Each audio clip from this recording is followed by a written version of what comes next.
The purpose of the sales call is to understand first, not to pitch. Okay, I'm going to say that again. It's super important.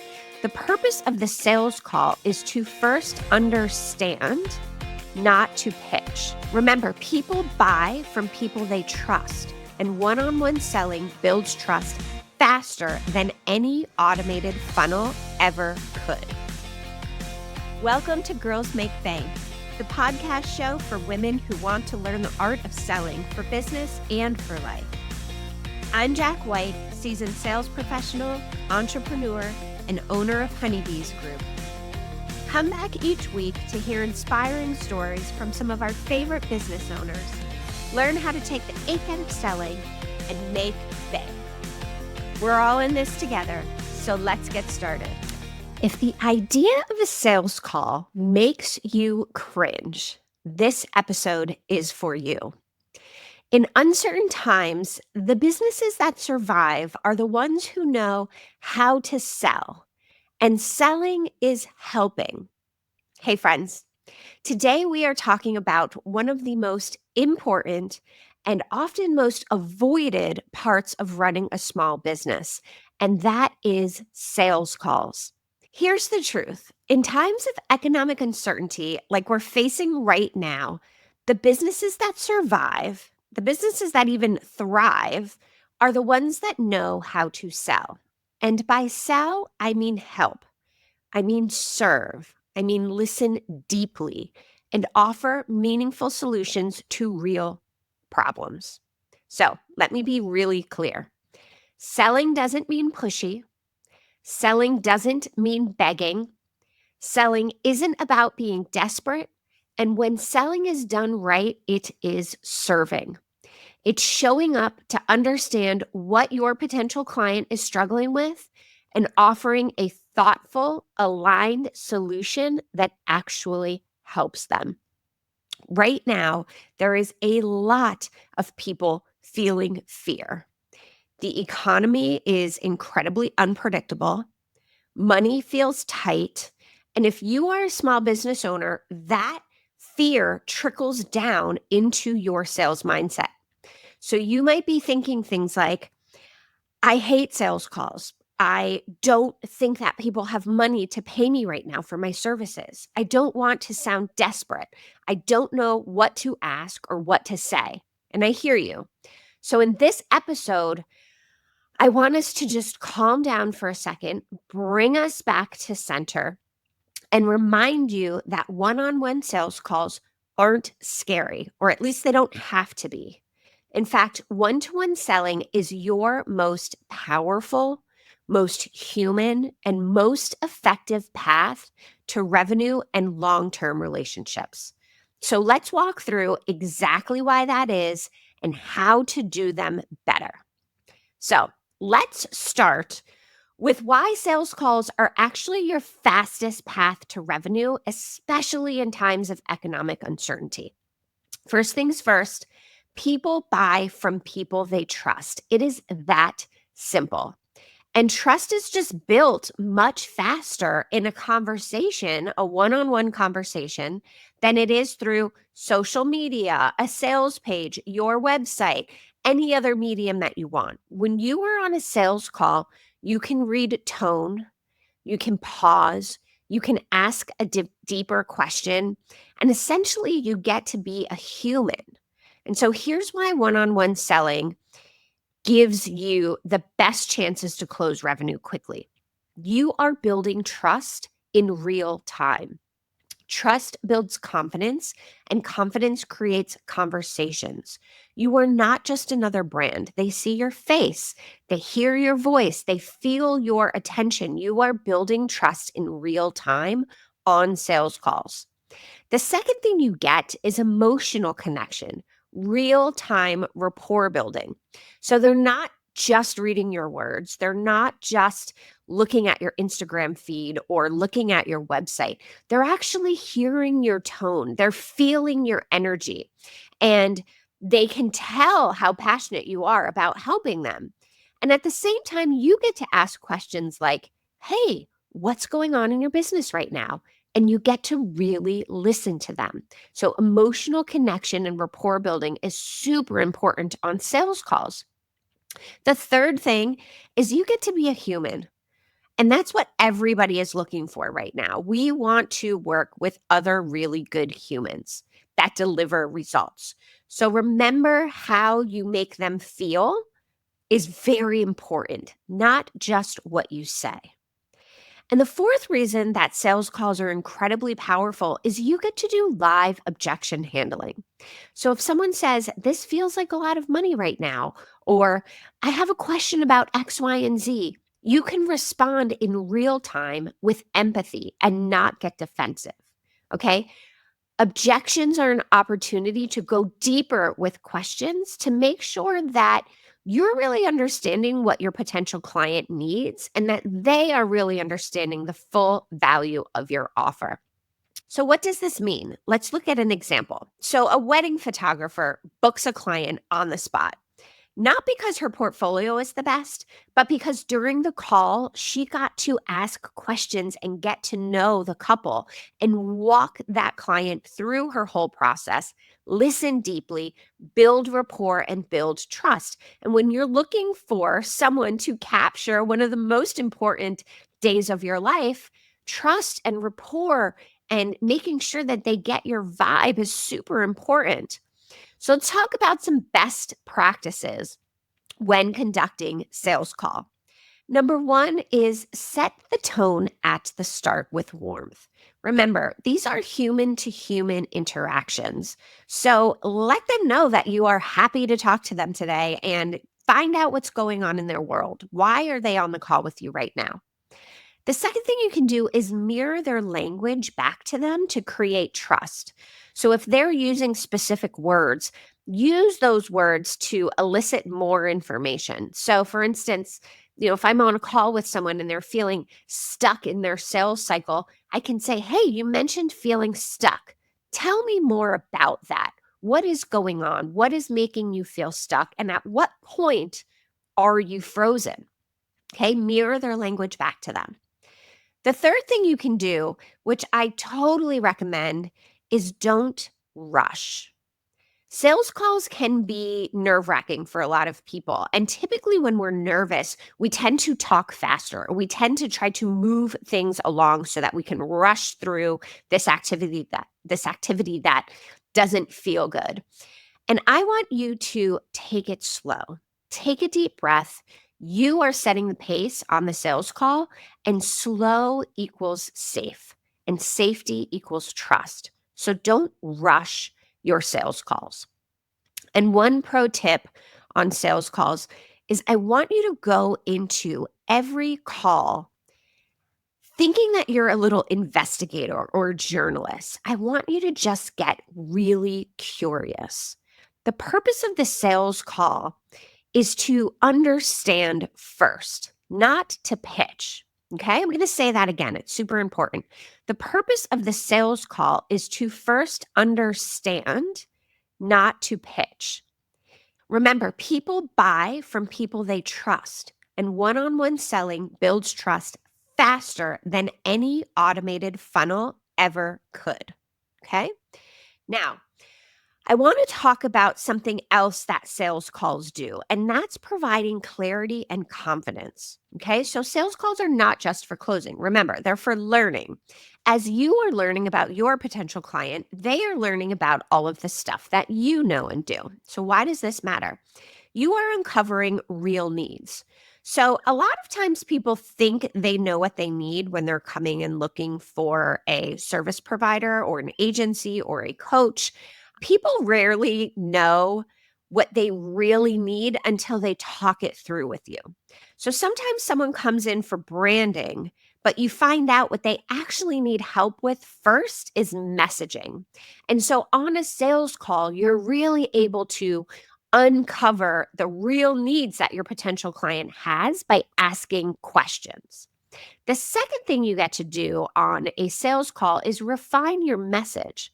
So, as you do more sales calls, you will start hearing repeat pain points that you can then start to reflect in your own marketing and your own content. So the more you hear people describe their pain, the clearer your own copy and pitches become, and you extract that information on sales calls. The third thing that you will gain is confidence because you are no longer guessing about what people want or need. You are finding it out on the call and you're responding to it in real time. And then the fourth thing that you get that provides clarity and confidence is immediate feedback.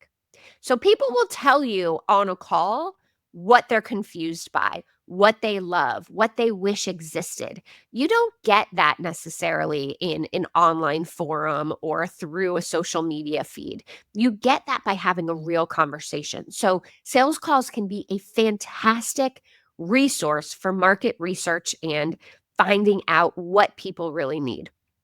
Okay, so what are some best practices here? Ask what and how questions. Okay. Ask questions that elicit information from the person you're talking to. So, what's been most frustrating? How has that been affecting your business? Avoid questions that they can answer with a yes or no. The second thing you can do is take notes on common language and patterns. Okay, we talked about this a little bit before. You can use this to sharpen your offers and your copy. Reflect their words back to them. So, this is letting them know that you're hearing them, that you're understanding them, that you are on their side. Reflect their words back to them. And then listen more than you talk. That's how you serve and that's how you sell. So let's talk about results in sales calls because sales calls are not just good for relationships, although they are an excellent way to build relationships. What we're really trying to do is grow our revenue. Okay. Let's keep it real for a minute. We are all running businesses. Yes, we want to help people, but we also need to get paid. Sales calls are the fastest path to both. Sales calls, hands down, are your fastest path to building relationships and building your revenue. Why is that true? Number one, you have higher and faster conversion rates on a sales call. You are giving people personalized attention, which lets them make decisions faster. You're answering questions live, you're clearing up any confusion that they might have, and you can ask for the close right there on the call. The second thing you can do is upsell more opportunities. So you understand the bigger picture when you've been asking all of the right questions, and then you can serve them more deeply. So once you understand the full situation, you can say, hey, you know what might really help on top of this? Remember that person who is coming to you for branding and you realize that really they need help on messaging? Now you have two things to offer them instead of just one. And you are able, the third thing here, you are able to command premium pricing when you are on a sales call. If you are selling high ticket packages, high ticket offers, high ticket monthly retainers, you will see more success live on sales calls. People pay more attention when they feel understood and supported. And when people feel seen, they are willing to invest more money. And so sales calls are incredibly important if you are selling high ticket offers. So here's an example. Let's say you have a $2,000 program that is your standard program. And that's what people go to your website and they see. On a call, you are talking to a client and you guys are connecting really deeply and you are understanding that client's fears. You get their goals and you know that you can help her get there, but it's not at the 2K package, right? Maybe you are able to bundle something and provide a customized package for 5K and you get that client to say yes right on the spot. Okay. You are closing bigger deals and offering more customized attention on a sales call. Some of the best practices for this is don't wait for people to ask for the offer. After you listened and you really know that you can provide a solution, present your offer really clearly. And there's a couple ways to do that. You can either use what's called a value bridge. So you're bridging between the exploring part of the call to the sales part of the call. And you can say something like, based on what you've said about X, Y, and Z, here's what I recommend. Or you can even ask them, hey, I am hearing what you're saying. Can I tell you about this offer that I have that I think will be a solution for you? And always end your sales calls with a clear next step, whether it's I'm going to send you a proposal, a link to a resource, a would you like to get started? Be direct, don't be vague. I think a lot of times the reason why we aren't able to close more deals is because we are not being direct in what our ask is. We are beating around the bush. And this goes back to our psychology around not being aggressive or not being pushy. And being direct is different than being aggressive or pushy. Being direct saves everybody time and energy. And so be direct with your ask and your clear next step before you get off the call. The best part of all of this, because this might feel like a lot to you, is that you don't have to be natural at selling. You don't have to be natural at sales calls right now in order to get good at this in a very short amount of time. Selling is a skill, and human beings are programmed to learn new skills. We are learning new skills all of the time. And like any new skill, the more you do it, the easier and the more effective it becomes. So, selling in general is a skill, but especially mastering the art of a sales call is a skill that you get to master and carry on with you no matter where you go, no matter what business you build in the future, and no matter how technology or marketing evolves. So, if you master sales calls, you will always be able to make sales, even in slow seasons, even as the algorithms change, even if you decide to not do what you're doing right now and do something completely different, these skill transfers. Okay. So, why does all of this matter? Why am I so passionate about helping women make strong sales calls? It's because I want you to become unshakable. I want you to build skills that will make you money in the business that you have now or whatever it is you do in the future in a way that feels good and is sustainable. No matter what changes in the market, no matter what changes in online trends, the skill of connecting one on one will always matter. It will always matter.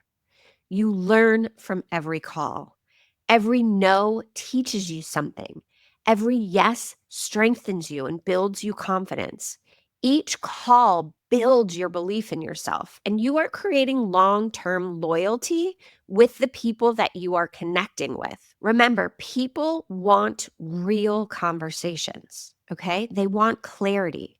So you're learning what people really want, and you are giving them a valuable solution to fuel their business. Okay. So, what's the tip here? I want you, if you are not already doing it, to start recording your sales calls. And you can practice your sales calls before you even get on a call with anyone. Okay. This sounds so hokey. This is so cringe, but I'm telling you, it works. Get on a Zoom and record yourself having a conversation with yourself and asking yourself questions. Okay. And when you're comfortable with that, I want you to start recording a few of your client calls and listen back to them. Now, with all of these AI notes, we're often recording calls that are spit out to us in a text version.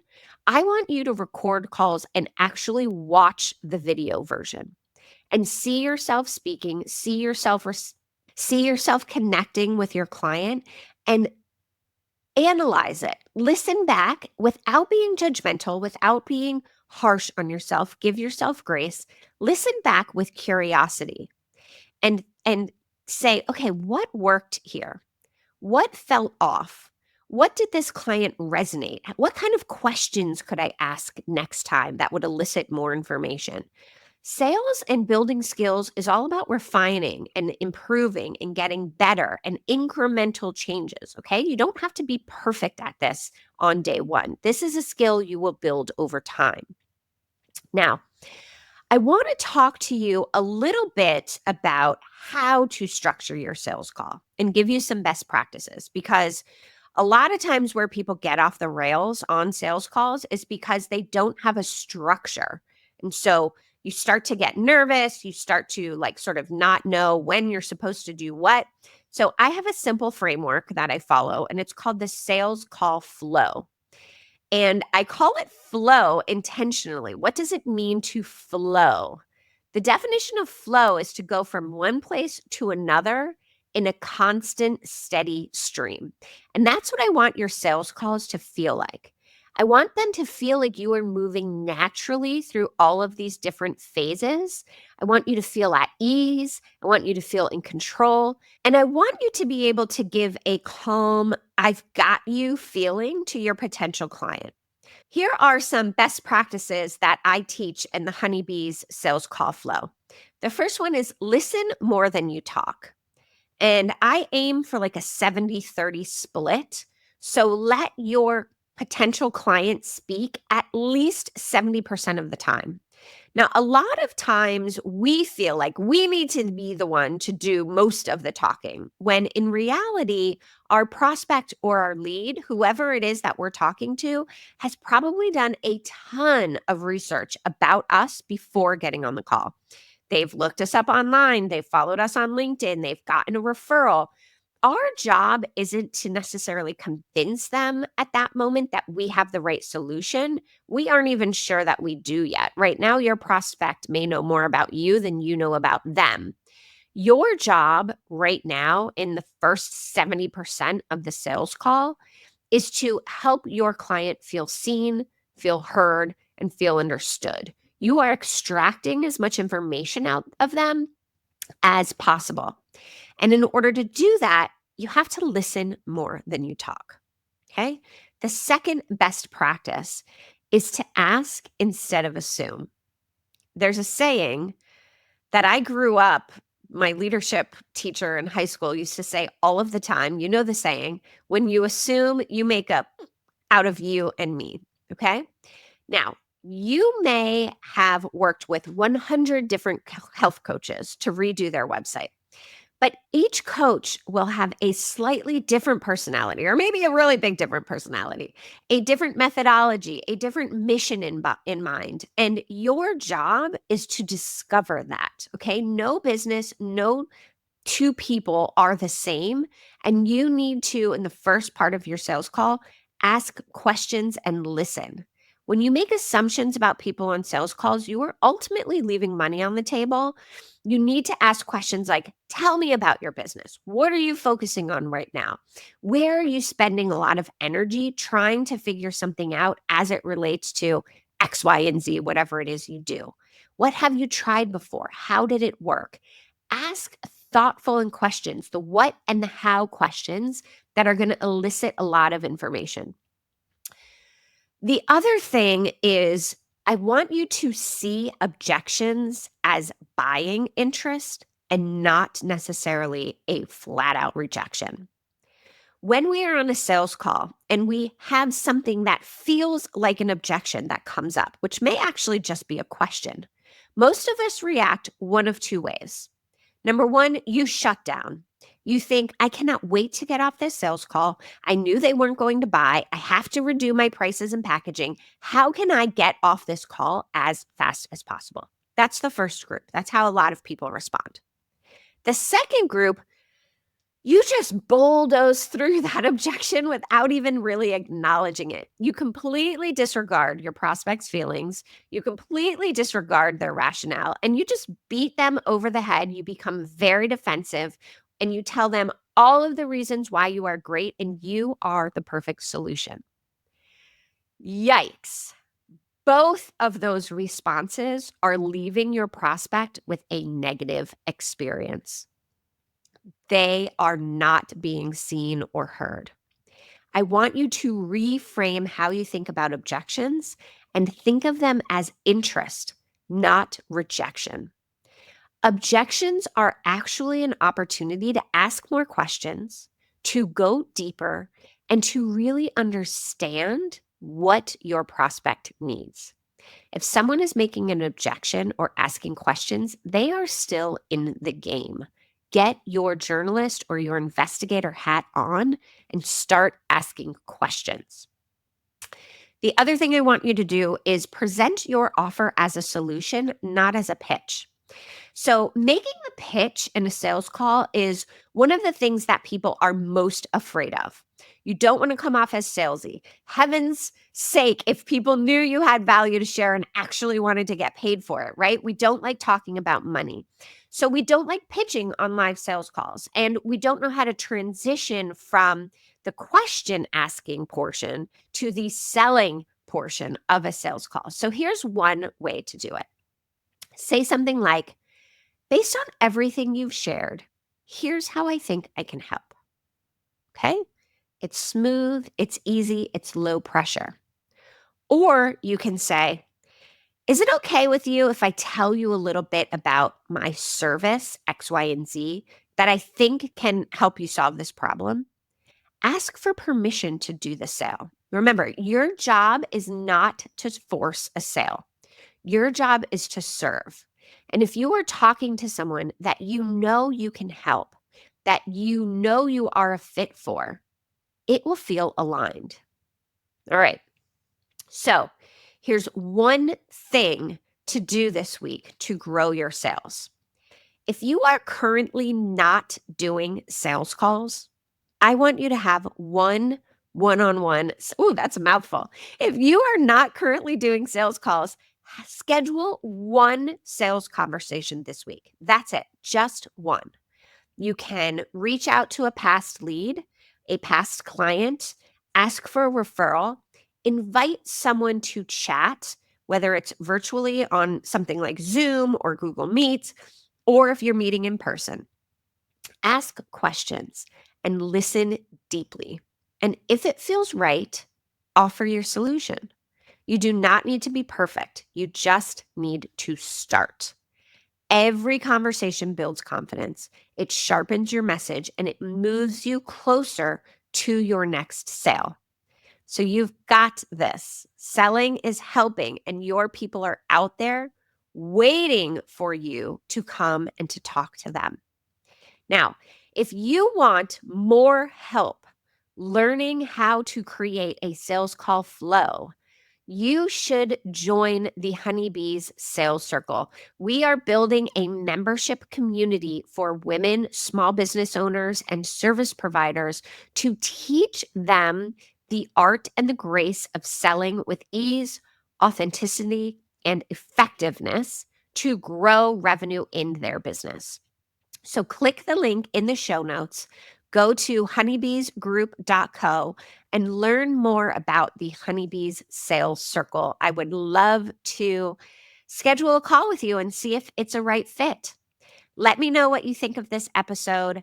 If this is resonating with you, please rate and review the Girls Make Bank podcast. It really helps us get more people to listen to our episodes, and we appreciate you for it. Until next week, let's make bank. Thank you for listening to this episode of Girls Make Bank. If you like what you've heard, please remember to subscribe, like, and follow us on Spotify, Apple Podcasts, or wherever you listen. Please review and share our show to help spread the word and help your girls make bank. And I'd love to hear from you. Connect with me on LinkedIn or Instagram, or visit honeybeesgroup.co. Until next time, friends.